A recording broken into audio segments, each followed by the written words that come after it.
It is now time for Rebel Transmute featuring Rainault. Let's go.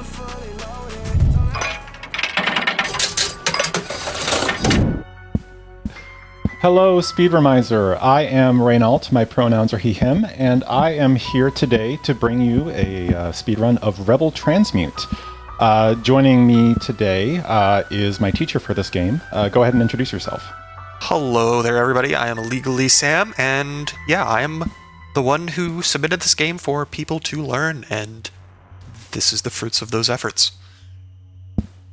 Yeah, it's definitely been quite a treat to get to know this game and learn the speedrun for it, and I've been enjoying it. Hopefully you'll enjoy watching it. The game is going to require a lot of focus from me for most of it, and I'm still getting used to commentating runs as I do them, so I'm going to be leaning on Sam to do most of the commentary here. Time is going to start after this, not here. I'm going to go ahead and select new game. Once I clear this dialogue, that is when time starts. So I guess let's get started. 3, 2, 1, go. Good luck. And we start like any good speedrun does by skipping all the cutscenes. Alright, so for anybody who's never seen this game before, this is Rebel Transmute. It is an indie 2D Metroidvania that pulls a lot of inspiration from pretty much every other Metroidvania that you could think of under the sun. But one of the interesting things about this one is, right off the bat, we can schmoove. Because this is a game where you start with a slide dash. So while you are on the ground, you can slide to increase your movement speed, and by chaining that with the jumps to maintain that speed after you slide, you could just keep using that for basically the entire run to go as fast as possible.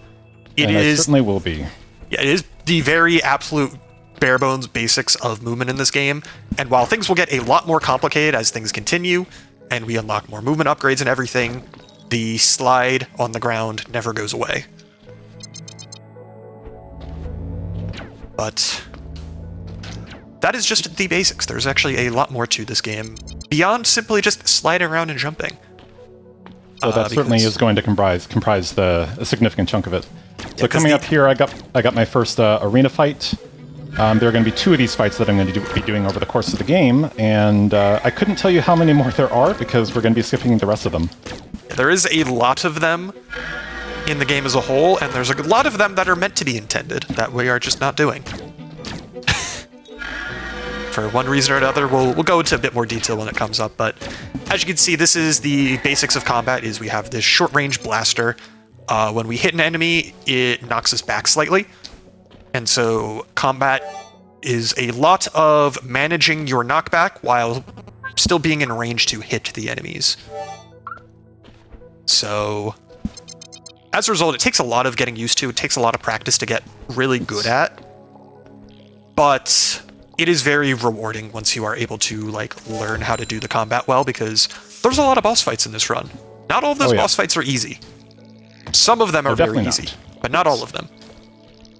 So one kind of subtle thing that you have to get used to when you're running this game is that the slide dash is pretty sweet to move around quickly, but one of the subtleties of it is that your jump height is reduced when you jump out of a slide. So the nice thing about jumping out of a slide is the fact that it allows you to retain your forward momentum, but you don't jump as high. And part of learning the route of the game and for each of the traversals is knowing when you need your full jump height so that you don't do a slide jump to attempt it.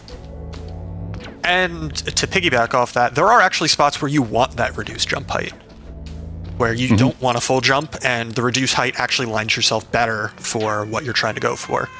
And so, obviously, you're in a 50-minute run, you're not going to learn everything right away, how to do everything perfectly, but it's a lot of just going through each area, and as you learn each area, just picking up little bits and pieces each time. Also, it is time for the first boss. This is Gray Matter. It is...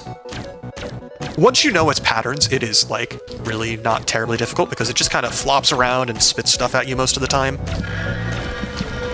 And then once you get to phase 2, it spits a lot of stuff at you, and then just kind of goes right back to it.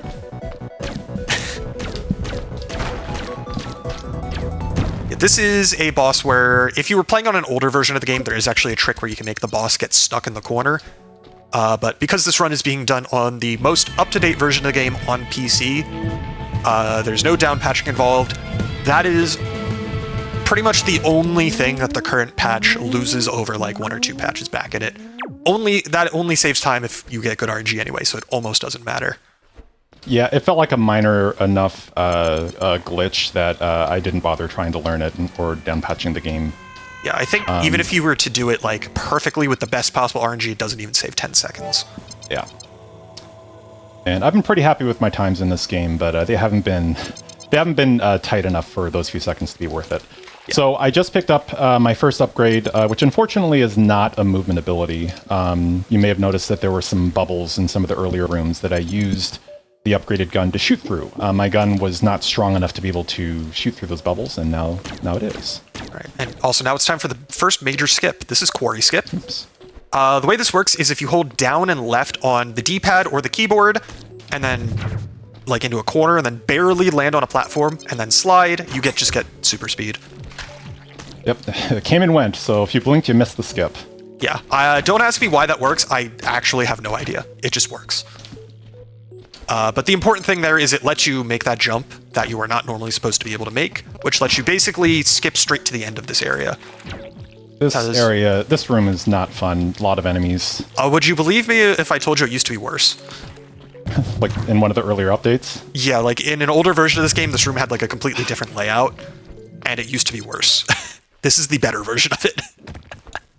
And thanks to that skip, I'm already at the second boss. Yeah, so this is Carapace. This is a very funny boss because if you know what you're doing, this boss is a joke. Oh wow, I got really lucky. Normally she tries to do one of her other attack patterns, and she didn't. She just stayed in the center. Yeah, so the main thing with this boss is that when it has those red particles floating around it, it's kind of like in its enraged pattern. And when it's in its enraged pattern, it only has one move, which is to slam and shoot out those shockwaves. It has other moves that it's supposed to use when it's not enraged, but if you do enough damage, it will just always be enraged, which means it only ever uses that one attack. Makes it very, very easy to do a lot of damage to it quickly and just end this fight very quickly. There we go. Took one more hit there than I would have really preferred, but... Yeah, thankfully there's a few good spots to heal. Yeah, we got a save room coming up, so... Yeah. And also, those little red bits that the enemies drop, those are red flux. That is the money for the game. The money does actually matter a little bit for the route. It is not required for the run as a whole, but we will be using the money later to grab a damage upgrade. Also, now we have an air dash. It's an air dash. Whee! Now we can dash in midair.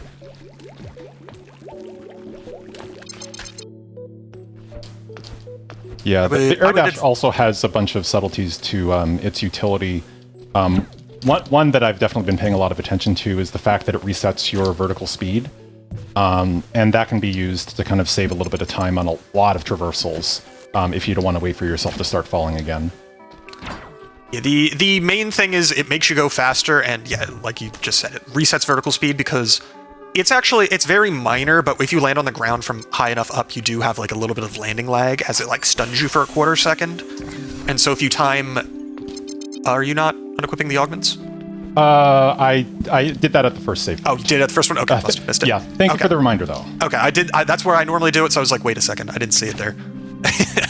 Yeah, it was funny because on my my current PB, I did hit the first save room, and then I've stopped doing that, and then I started doing it again because I wanted to make sure that I didn't forget to do that for Speedromizer. Yeah, so the way those save stations work in this game is basically if you use one, if you were to die for any reason, that's where you respawn. As you can imagine, in a game like a Metroidvania where you might need to backtrack a lot, respawning somewhere else that you've already been to that you need to go back to is very useful. So as a result, the save stations that we use are generally speaking very intentional. Now, as a consequence of that, if you die at any point, when you're not meant to die, things get a little hairy and you have to redo a lot of platforming. Yeah, my times in this game are usually several minutes under... I have to wait for this enemy, there we go. Usually several minutes under the estimate that I have, but the problem is that if I die, I could easily lose 2-3 minutes, depending on where the death happens. Yep. So, not all deaths are created equal. Sometimes you can lose less than a minute. Sometimes you can lose 3 minutes. But when it makes sense to take a few safety save stations, you'll be seeing those. But the other thing that we have not, that I mentioned briefly, but I have not gone into detail on, is the augment system. The way the augment system works in this game is kind of like the charm system in Hollow Knight, or it's kind of like the system in like Nier Automata, where you have a limited amount of slots. You can use those slots to equip augments. They each have different sizes, and they are fractional sizes. And you start the game with 4 basic augments that each take up a quarter of a slot. No! It happens to all of us. yeah. But those 4 starting augments, of those 4, only 2 of them are ones that we want to keep equipped. And that way we can both remove the effects of those basic augments and also free up an extra half a slot, which will be important for when we pick up a few augments later. Also, I don't know if you know, but those little cocoon things give you a full spark blood charge. Okay, cool. Oh, yeah. Yeah. I definitely have a lot of runs where I need to take advantage of that. Okay, I wasn't sure because that is something you could easily miss. Oh, yeah, absolutely. Cool. But yeah, the 4 augments that we start with are basically a compass for the map, which obviously we don't need because we don't use the map. The ability to heal using spark blood, which is what that little injector in the corner below the health is. The ability to see your HUD at all, which obviously is useful. And then the last one is how the death mechanics work. So if you have the death mechanic equipped, you drop a health core when you die, and your max health decreases. And you have to go back to where you died to pick it up, or you can spend money at a save station to grab it from there. The other way it works, if you unequip that, is instead when you die, you just lose 30% of your money. We get enough money in the run that losing 30% of your money doesn't matter, so that way we don't lose our max health and we don't have to watch the animation of dropping the health core every time we die. Alright, but now it is time for the Phase 2 of the Blood Moth. Phase 1, as you saw, was just bounce off the cocoon and then you win. Phase 2 is a lot more involved. This is definitely a boss that I've enjoyed getting good at, getting fast at. Oh yeah, no, this is... I wouldn't say it's the hardest boss in the run, but it's definitely the boss that has the most to it in terms of, like, separate mechanics. And I am screwing up. So these sniper lasers. I have like a very basic movement script that I follow, and as long as I follow that script, I never get hit with the lasers. I did not follow that script. Yeah, we call this boss the Sniper Moth for a reason. Yeah, the ideal way of getting through this boss is going to be a 3 cycle, because if you do enough damage to the boss, it pops back up to the top and you have to go through the laser cycle again. And that is a damage threshold. You can't like over damage the boss during any of the cycles because it'll just fly up immediately. And so as a result, 3 cycle is the best you can do. I'm not going to heal here. Still have plenty of health to do damage boosting for this last phase. Yeah, because this last phase is the one where the boss gets like a bunch of new damage patterns, where it uses new attacks. I'm actually going to heal. There we go. All right. I was not worried. Yeah, if you have 3 or 4 health, you can just straight up damage boost through those attacks, but if you have less than 3 health, it's not worth it, because if you die here, this is quite possibly one of the worst spots in the entire run to die, if not the worst.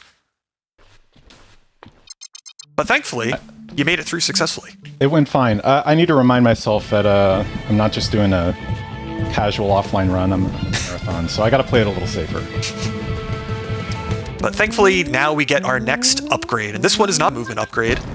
This is a damage upgrade, because now we have the ability to shoot bombs. And while the bombs do damage to enemies and will overall increase our damage output as a result, importantly, it also breaks these purple blocks in the environment, even if those blocks are completely off-screen and you can't see them. So the way this room is structured is there's a couple platforms up top that like you're supposed to like go around, do like a bunch of platforming, you come up top, it's like, oh hey, there's a moving platform here blocked by one of those bomb blocks. So you can break it and it's like, oh cool, now I have a way back up if I fall down. Alternatively, you could just go ahead and break them from below, and that works. So that just lets us skip an entire section of that area because we could just break the blocks off screen and just move on off of that. And we can do the same thing in this room here as well, because there's another one of those off screen. This skips a wave fight. There's a wave fight off to the right, which is where you're intended to go. And in the meantime, while waiting for the platform to come down, you know, can kill a couple enemies for some money, because we do need 150 red flux. Not after this boss, but a little bit later. And while you do lose 30% of your red flux every time you die as a result of the augment loadout that we have, the enemies drop enough money that that is not a concern as long as you kill enough of them. But this room is a little tricky, but yeah, got it. Thankfully, I did not miss that cycle. And then this room is just a little mean, where it's like, if you really wanted to be fast, you could just ignore the small jellyfish entirely, but like, they always get in the way. Uh-oh. The big jellyfish also get in the way, but slightly less often.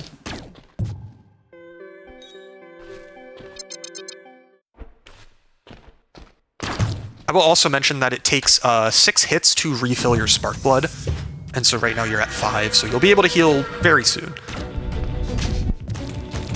But unfortunately, this is one of those boss fights where being able to heal safely is a luxury, not a guarantee. Because this is definitely one of the harder bosses in the game. Yes. It is not an easy fight, and it is even harder to do quickly. Yeah, I'm definitely playing it a bit safer here since I didn't even come in with full health. So basically, the way this boss works is when you damage it, it kind of just like flops around the arena, takes a lot of knockback. But when it turns teal as opposed to dark blue, it has significantly increased knockback, which means you just kind of ping-pong it around the arena and try and hit as much as you can. However, being the first boss fight after getting the bomb, this also shows off how it augments our combat capabilities. Because basically, we're just spamming the regular attack as much as possible and just hammering on the bomb button so that every time it's available, we fire it at the boss. The way the damage values work is the bomb does about 50% more damage than the basic hit. And so that is a meaningful increase. Also, good job. You made it through pretty comfortably once you got to full health. Yeah, yeah. Yeah, it was, ironically coming in damaged, and I played it safer, so didn't take any unnecessary risks. Now for the fun upgrade. Yes, this is the big movement upgrade. This is the bounce. The bounce, when you hit the left trigger, it lets you bounce off of enemies or the ground, but it is about the same as your regular jump height. It's not anything too out there. However, that room I just exited normally goes a lot worse than what happened there. Oh yeah, no, that was very clean. That room can be very rude if it wants to be. But the way we're using the bounce is a little bit different, because you'll see we're just kind of going soaring into the stratosphere every time it comes out, and that's because we're using something called a super bounce. The way the super bounce works is this was actually patched into the game like a month after launch by accident, because there was an update that came out that adjusted the forgiveness mechanics of the game to make it so that jumps were a little bit more forgiving overall, gives you a little bit more coyote time. And a side effect of that is if you bounce while standing on the ground, and then jump a little bit after you go into the air, those forgiveness mechanics kick in, and you jump during the bounce and just gives you infinite height. Also, if you bounce off of a bomb, that also gives you increased height. That is an intended mechanic. Combine those two things together, yeah, you'll be seeing that in not too long. And by that, I mean literally right now. Oh, okay. But yeah, the reason why we made that little detour to pick up an augment is because that augment is the double jump. Double jump in this game is not a required upgrade or anything. It is an optional thing that you can just not ever find, or even if you find it, you might not even equip it. When I played this game casually, I picked that up, didn't realize it was a double jump, and just never used it. So, needless to say, having a double jump is very useful when you're trying to go fast. So it is worth that detour. And this here is another small detour because we need to kill that enemy, go back over here and get up to that room that just opened up as a result of killing that enemy. And there is another augment in there. This one is not for movement, this one is for combat. because this augment is called the Wave Blaster. The way the Wave Blaster works is it kind of turns your weapon into a shotgun. So you have your main blast, that stays the same, but it adds 4 smaller blasts in a cone around your main blast that each have their own hitboxes. Each of those blasts does about 1/4 of the damage of the main blast. So if you hit an enemy with all 5 of those shots, your shot is now doing twice as much damage. Each of those shots also gives you Spark Blood. So if you hit an enemy with all 5 of those blasts, you basically just fill up your Spark Blood meter right away. Also, that was very I was 16. What is it called again? The money? Red Flux. Yeah. So and each of those not Metroids gives you 15. Yeah. So I had to kill 2 to get enough for the 150 for the upgrade. Yeah, but the upgrade gives you about a 50% damage boost on top of equipping Wave Blaster. So those 2 things combined basically triple your damage output for the rest of the run. And since there are still quite a few bosses left, you can see why tripling your damage output speeds things up a little bit. Alright, but now it is time to move on to the most difficult section of the run. Yes, definitely the part that I've been dreading. It's got a lot of ways where it can go wrong. It's got 2 boss fights, a lot of very difficult traversals. And our favorite, an RNG check. An RNG check, yes. So yeah, now that we don't have our full movement kit just yet, but we pretty much have everything at this point. And so all of the platforming from here on out is going to be very, very difficult to do quickly. But I'm going to do my best. Also, I do want to shout out that you did not forget to equip Wave Blaster, which is good. Yes. I forget to do that more often than I care to admit. Right, but yeah, this is the mines. Even casually, this is by far the hardest area in the entire game. It just has the most difficult platforming. It has 2 separate bosses that are both required to beat the game. It has a lot of very difficult individual enemies in these areas. It's just very brutal casually, and in the speedrun, it's still very difficult. That does not change. It's just for very different reasons. And first up is Mine Skip. So the reason why we got double jump specifically is for Mine Skip here. Because the way this area works is this is the area where we get the wall climb ability. As a result, there's an area after the boss where it's like, oh, good job, you get the wall climb. Here, now you can go back through this area to, like, kind of go back through things slightly quicker and get back to where you were. We're going to take that area backwards. But we don't have the wall climb.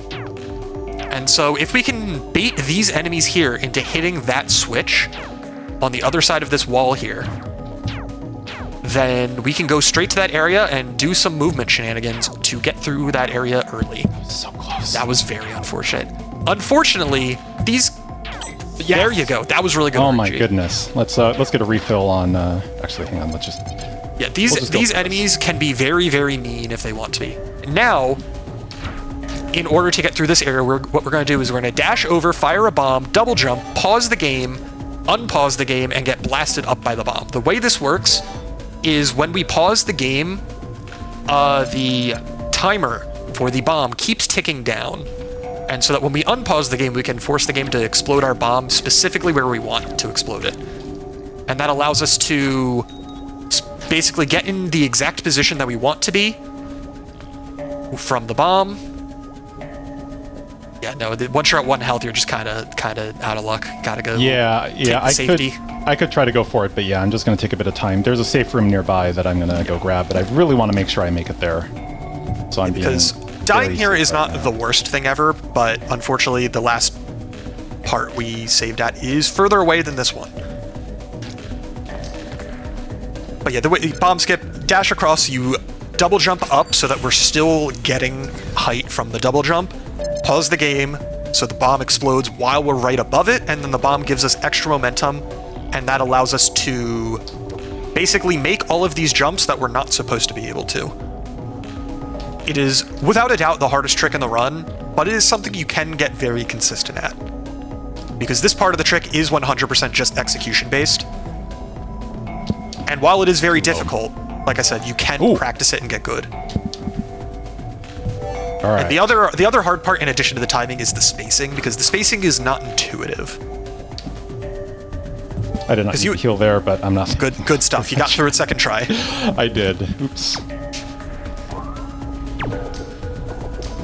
But yeah, the spacing there is like, you basically want to be... You don't want to have the bomb explode right after you jump from the double jump. You want to actually let it come out for like a quarter of a second first and be a little bit above it, because for some reason, that's just what gives you the most momentum. But now that we're past the wall that is Mind Skip, it is time for the drill boss. Oops. This boss is not the easiest thing in the world by any means, but once you know its patterns, it is very easy to punish it. Don't ask me why I did that. That was a bad idea. Yeah, sometimes you just get caught up in like, oh, I need to heal, and you just do it when you're not supposed to. Yeah. Yeah, the unfortunate thing is while the boss is over on the left or right side of the screen, like those are the best times to be going for damage. Yeah, that is the easiest attack to punish by far, and if you do this fight properly, it'll just chain into those attacks over and over again, because it's not in 100% just damage-based, whether it does this attack, but it is somewhat damage-based. And so if you could just chain it to do those attacks over and over, it's really easy. And now it's time for Phase 2. Speaking of easy, Phase 2 is done. If you want to know why I went out of my way to pick up some of those damage upgrades, that would be why. Because that fight without Wave Blaster is genuinely really, really difficult. Wave Blaster makes that fight trivial. Because like back when we were like first routing this game, I was like intentionally not picking up as much stuff as possible to see like what can we get through. And then I got to the drill boss, and I was like, oh my god, this boss is ridiculous. And then I went out of my way to get the damage upgrade and the Wave Blaster. It's like, oh my god, this boss is not difficult in the slightest anymore. Mm-hmm. Yeah, it becomes a fight that's just hard to a fight that is not hard to do fast, but you do kind of have to be careful about... I got lucky. Nice. Good stuff. That's good RNG. So yeah, what we're doing here is... Go ahead. This is the part of the run where you're supposed to have the super dash. This is the other reason we pick up the double jump, because we don't have the super dash. But we could just get across those gaps using well-timed wall climbing, dashes, and double jumping instead. And bouncing off of that one specific enemy as well. Which, that one enemy that we bounced off of, it is RNG which direction it decides to move in when the room spawns. As a result... Speaking of RNG... yeah, that is true. These guys. Yeah. Thankfully, he was nice. Almost. Oh. Almost. I think if you had spaced the jump a little differently, you could have made that, but that's okay. All right, I'm going to let him come in here and then just go behind him. There we go. Yeah, those guys are very, very rude and very annoying to dodge.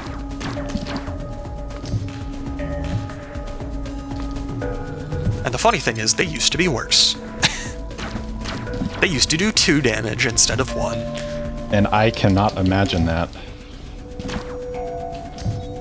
But these rooms here are a great example of super bomb bouncing, just giving you all of the height. But yeah, this room... Wow, you went through that room really well. Oops. Oh, that's unfortunate. You went through that room better than I do a lot of the time. Up until you accidentally voided out. Yeah, alright. Yeah, I would say this is arguably like the hardest room for platforming in the entire run. Yeah, once I figured out that that 3 super bounce path through the room, that's what I've started using. And it's worked out really well for me. Now it is time for Cerebellum. This is simultaneously like not a very difficult boss and also a really difficult boss, because it is probably the boss where you have to platform the most. As a result, it's not terribly difficult to just like avoid the attacks, take a couple pot shots, and heal whenever after the boss finishes. It's like the boss gives you a lot of time to play safe if you want to. The challenge comes from doing this boss quickly. Because as you can see, the boss is just floating around the entire time. You have to chase it down a lot of the time.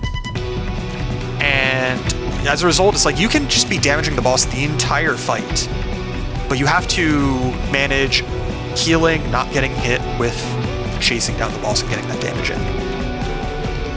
So as a result, this is like genuinely my favorite fight in the entire run. It is a lot of fun. It's a very good fight. Absolutely. And it's not the kind of fight that's going to be like a hard wall for a new player or anything, because like I said, you can play this fight very safely if you want to. Which I'm definitely playing this fight a lot safer than I normally do. I'm usually a lot more aggressive, but because I took a lot of damage pretty quickly, I don't want to have to do this that traversal that I just finished more than I have to. Also, it is now time for phase 2. It turns into a Beyblade. It's like phase 2 is a lot less predictable with its movement pattern, but I would also say the attacks are, on average, easier to dodge and punish. Yes, I would agree with that. So you're a lot more likely to take damage. Oh, there you go. Good stuff. And this boss does not give us an upgrade, so we can just immediately force respawn afterwards. Because the reason why we killed that boss is specifically because it opens a door that we need to get past for progression. There is no other reason to fight that boss within the speedrun. So on the one hand, it's a shame that it's required because that's a pretty long detour. On the other hand, at least it's a good boss. Alright, we do have to make this trek through the Super Dash rooms a second time here. Let's reset the room. Yeah, at that point. Because you're probably going to take damage at that point, which is not great. Yeah, I'm taking a slightly slower way through this room, and I'm just gonna wait, I think. Yeah, because you did get good RNG, but you were taking a little while, so it might not have been in exactly the spot you were expecting. But yeah, while I do this traversal again, I think it's a good time for an update from our host, if you have one for us. I do. We have a $50 donation from Triceratops. Says, love watching Rainault do his thing. The beard is majestic. Let's go. Thank you for that donation. And if you would like to donate, you can go to speedromizer.live/donate. All of your donations go to QMUNITY. Please help us support them. Alright. And, 20-30 minutes into the run, now it is time for the first actual required bit of the story. Because the way you reach the final boss in this game is the classic Metroidvania, go do 3 things around the map and then come back to the central location. This is the first of those 3 things. Specifically, you have to reactivate 3 subsystems, and you might notice there's that suspiciously wave fight-shaped room right next to the terminal. I guess we'll just never find out what its deal is. Yeah, all of the terminals have a wave fight tied to them that activate after you reactivate the subsystem, but if we just force respawn before we activate them, we don't have to worry about it.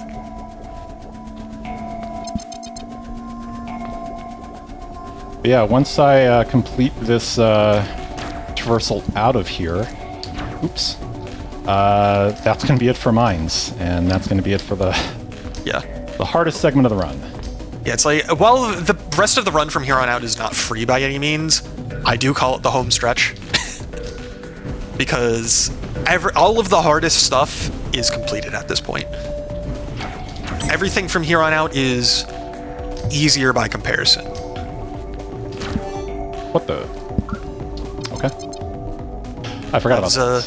Yeah, that is a thing that does not matter, but is good casually. Because those make it so that if you use a blood maggot on a heal station, you basically, every time you heal there, you start with extra temporary health, which is nice if you're struggling with a boss. But that's slow. Just don't get hit. Exactly. Yeah, the movement out of the mines here is very satisfying, though. Yeah. I know that there's a... Oops. There's a slightly better way to go through that room that I just did. It involves a bit of a different way of using the super bounce that I've noticed other runners of this game do, and I haven't practiced yet. Because the version of the super bounce I usually do is the one where I time my jump immediately after performing the bounce, and the more common one I see other runners do is The one where you drop a bomb and then bounce on it. Oops. Yeah. The difference between those is one of them is actually a true super bounce and one of them is a bomb bounce. And bomb bounces can be done from mid-air, while super bounces can only be done from a standstill. So when you're going through a room like that is very vertical, it is often better to not bother landing on the ground and instead bounce off of enemies and stuff like that using bomb bounces. Right, but this here, this is now our home base for the last 15-20 minutes of the run. Base. So we have 2 more, are they stations that we're activating? Yeah, 2 more subsystems.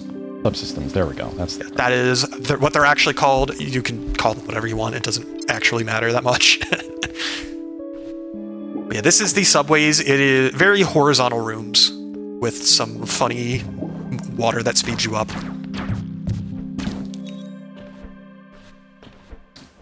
Also, I did see somebody ask what year this came out. This did come out in 2024 on all platforms. And the reason why I bring that up is because this was actually a Kickstarter game originally. That is how I found out about this game, is I saw it on Kickstarter one day, thought, that looks cool, and then backed it on Kickstarter. And then like 2 or 3 years later, it came out. And then I speedran it a bunch. So as a result, I am in the credits for this game. Miss it. Come on, miss it. Ah! Yeah, you fire that bomb from very high up, actually. Yes, and there's a chance that it misses that enemy. But yeah, that switch that I just hit, it's not intentional that bomb was supposed to be able to activate it, right? No. Yeah, there's a more circuitous route that the game expects you to take. Yeah, so the way this section is supposed to go is there's a terminal on the right side of the area where you're supposed to go activate that adjusts the water levels in the overall area. It also opens up some like pipe valves and stuff so you can travel through them. So you're supposed to go do that, go back to the center, then go to the left, and then you can get to the boss for this area. And then this is meant to be kind of like the roundabout, like, oh, once you open up all the valves, you can open that switch and then like take this route to get back to where you were. Instead, we could just not open up any of those valves and just go straight to the boss instead.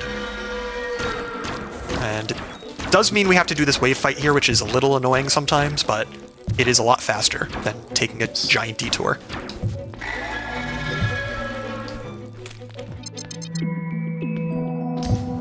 Oops.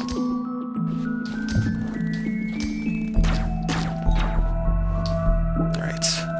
And yeah, while we don't have any abilities to go faster in the water just yet, we will soon. Which is why, like, a lot of games are like, oh, it's the water area, ew. I don't want to do the water area.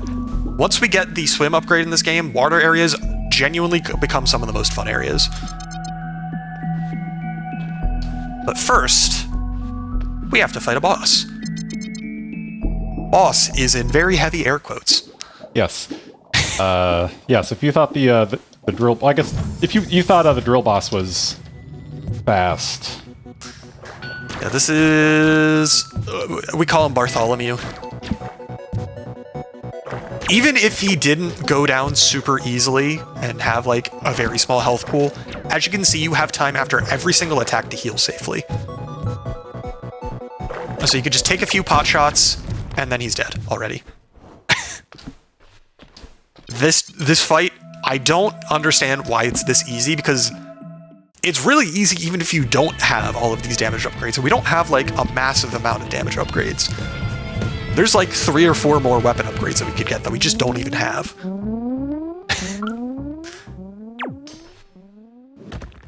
But now we have the ability to swim. But first... whee! That room is one of my favorites, just because it's really funny. Oh. Yeah. That happens. Yeah, it's like if you are standing where these platforms come out of the wall, it does void you out, unfortunately. Luckily, I caught the next cycle through these pipes, so I didn't have to wait. Yes, and the reason why swim movement is so much fun is now that we have an underwater dash, we even have a way of making the underwater dash faster than it already is. Because if you hold the jump button underwater, you will just continually try to swim up. And if you pair that with the swim dash, it'll constantly reset the cooldown on your swim dash. And so by holding the A button and mashing the dash button, you will just be constantly drilling over and over again and just go really fast. It is extremely satisfying. Also, we 100% did that room as intended, don't worry about it.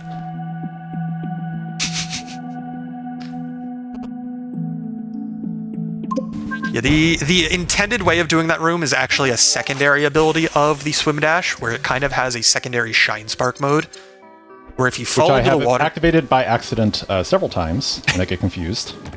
Yeah, if you fall into the water from a very high up distance, and fall into water, it'll give you the shine spark state, and then if you leave the water, it'll maintain all of that momentum and send you flying super far up into the air. And the way you're supposed to do that room is like you have the two sides of the water, and you're supposed to like carry it from one side to the other and like use that to fly away up to where that one switch was. But we could just super bomb bounce up, and it is significantly easier and faster. This is fine. Just fine. Yeah, those enemies are some of the more annoying ones for sure. Right. Nope. Okay. And we do have to take a slight detour, actually. This is not where the third subsystem is. For story reasons, we actually can't activate the third subsystem at the moment. We have to make a detour to make it so that we can activate it. We haven't touched on the story at all. It's there. It does its job. It's not that important. We follow it because we have to. But yeah, these rooms are not easy to platform through quickly. If you play it safe, they're not too bad. Especially here in the labs, yeah. Okay. Oop. Yeah. Okay. I normally get hit by that bigger enemy there. So. I usually do too. Like that one usually just jumps in the worst spot. But the real problem is this room here. This room, I very much do not enjoy this room. Like this is a room that I have basically given up on trying to go as fast as possible in.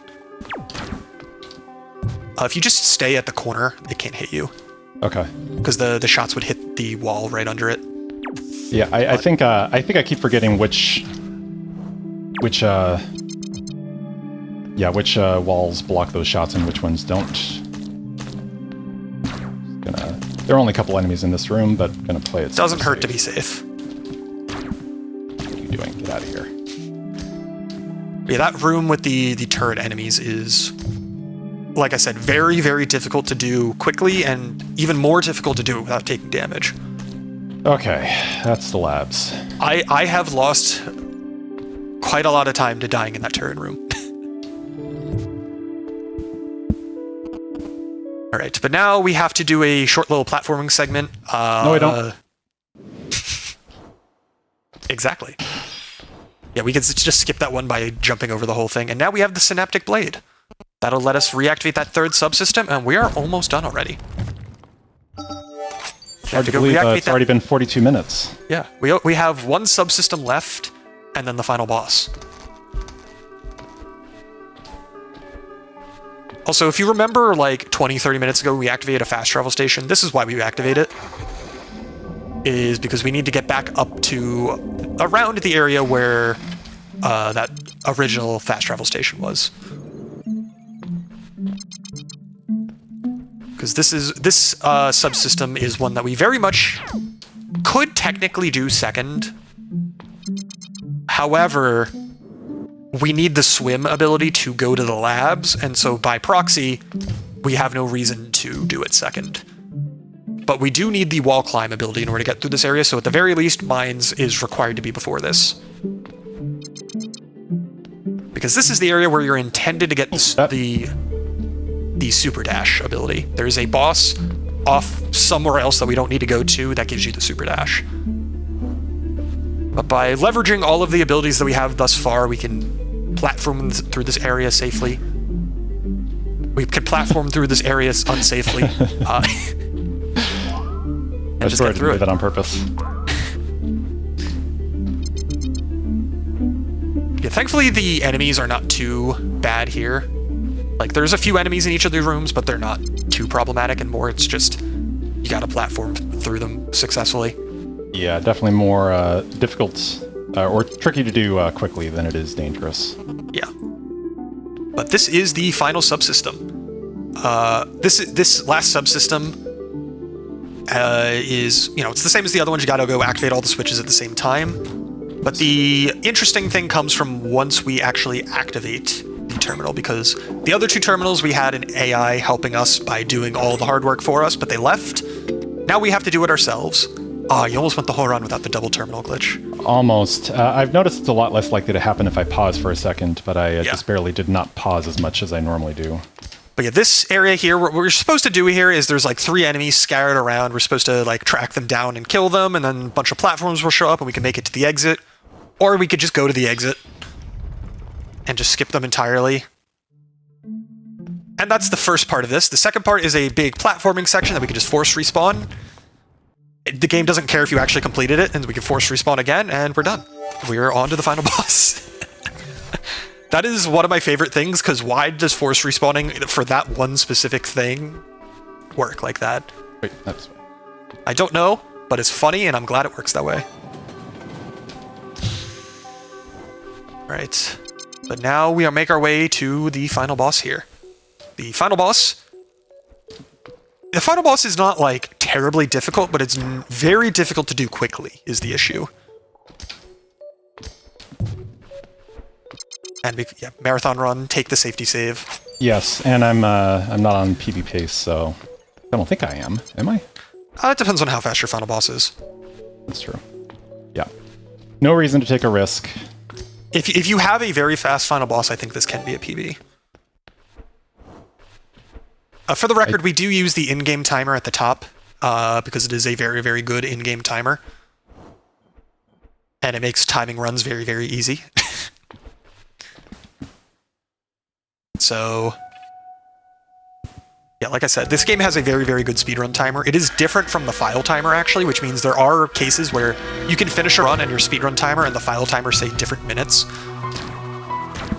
Because this file timer doesn't count up while you're paused, but the speedrun timer does. Yeah, this is phase 1. The boss is just going to be teleporting around a bunch. It has a few attacks in the process. And yeah, this is the phase that I would say is the hardest part of the final boss to do quickly, because reacting to each attack that it does quickly enough to punish it without taking damage is very difficult. Dodging it is not difficult. Doing everything quickly is the problem. But thankfully it does give you some time to heal when it does that attack where it like slowly floats across the arena. And this is where like the tricky like reaction time parts come in, is because sometimes the boss can just chain attacks together without teleporting, and if you're not expecting it, it can absolutely throw you off and you'll take a hit.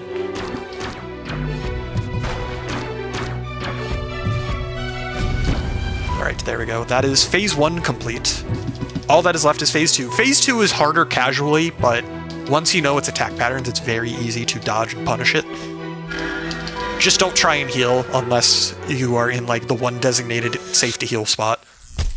That's the one problem here. But the boss grows a giant pair of legs, continues teleporting around a bunch, but yeah, now it's got a new movement set, new set of attacks. And like I said, all of them are very easy to dodge as long as you know the telegraphs. So basically, if it teleports above you, it'll slam down and shoot out those shockwaves. If it teleports anywhere else, it is most likely going to do the jump and slide attack. And then the other 2 attacks, you can see the giant ball of energy or the laser pop out before it actually attacks you, and so that gives you time to dodge it. And so the entire time, you'll just dodge the attacks and punish it once you're close to it. And a heads up on when time is going to be. That will be on the fade to black after the cutscene skip after the boss is dead. Right. And this boss, phase 2 of this boss does actually have a desperation move. However, it's a really bad desperation move because it just kind of floats there, and you could just attack it a whole bunch. And so if you go into that part with full health, you can just damage boost through it, do all of the damage possible, and then you'll kill the boss almost instantly afterwards. So the boss will be almost dead now. Yeah, I probably could have damage boosted there, but I decided to play it safe. There we go. Good All right, stuff. time's coming up. Sorry, not that faded black. And time. GG's. Oh, gosh. I was not looking at the timer. What did it say? It was, I want to say it was like a 48:30 something. If that's not a PB, it's very close. My I PB think it's about, it's 30 48. seconds off your PB. I just pulled up SRC. Okay. Very, very close though. It was 48:35 on the in-game timer and 48:37 on the real-time timer. Yeah, that's almost exactly 30 seconds off your PB. That is very solid for a marathon showing. Yeah, I mean, it definitely, like, there weren't any substantial mistakes. Mine skip went about as reasonably as you can hope for. The RNG was very good. The trick itself was a little rude to you. Mm-hmm. Yeah, and thankfully I didn't die on the way to the save room. Yeah, that did not have any unintended deaths. Did it? It didn't. It did. Yeah. Yeah, I usually get at least one intended death on each of my attempts. So yeah, overall that felt like a pretty good run. I'm fairly happy with it. Thank you, Sam, for submitting it. I've again, like I said earlier, I've enjoyed learning the run. It's just got like all the different movement tech and like learning how to go fast on each of the bosses. It's just been enjoyable getting better and better at it. Yeah, and thank you for Speedromizer for having me. Yeah, it's been great. So thank you everybody for watching. Any last words from you, Sam? Thanks for just getting on board with the run and putting in a lot of work and doing a really good job of learning it, because this is not an easy game. No. I submitted it to Speedromizer with an hour-ish estimate for people to follow. And that is definitely a very doable time to hit. As you saw, this was under 50 minutes even. But that extra 10 minutes of leeway is definitely required depending on how well somebody clicks with this game. But I'm glad to see that you just went all in on it. You did a really good job of learning it, and you did a really good job of showing it off today. So highly recommend this game to people if you like Metroidvanias, both casually and as a speedrun. And I just hope you enjoyed watching it.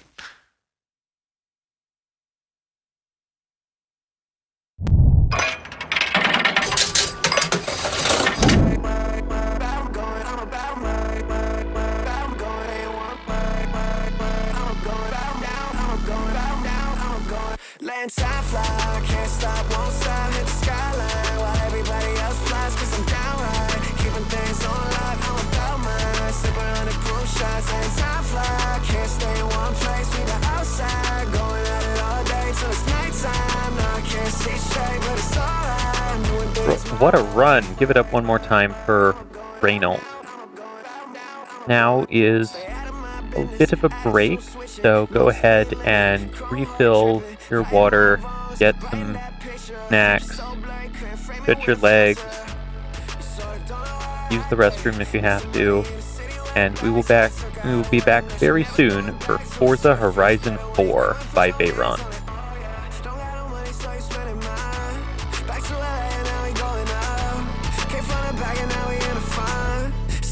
Club and now you know we letting time fly. Can't stop, won't stop, hit the skyline while everybody else flies, cause I'm downright keeping things on lock, I'm about mine, sipping on the proof shots. And time fly, can't stay in one place, we been outside, going at it all day till it's nighttime. Now I can't see straight, but it's alright, I'm doing things my way. I'm going, I'm about mine. I'm going in one way. I'm going, I'm down, I'm going, I'm down, I'm going. Driving, four-wheel driving, smoking at the house, I can feel the heat rising. Time spent, wilding, need a psychiatrist. Your lies ain't a price, baby, I am not buying it. Can't stop now, got too much motion. You hide your emotion. I'm fully loaded. Don't ever I am just a drop in the ocean. You sort of don't know where to act, baby. Need some money in the city where the bags at. Took her out of work and now she never going back to it. Said it feels better when you come and put your hands on it. Oh yeah. Don't got no money, so you spending mine. Back to LA and now we going out. Came from the back and now we in the front. Still in the club and now you know we letting time fly. Can't stop, won't stop, hit the skyline while everybody else flies, cause I'm down right. Keeping things on lock, I'm about mine. Sipping on the proof shots, letting time fly. Can't stay in one place, we the outside, going out of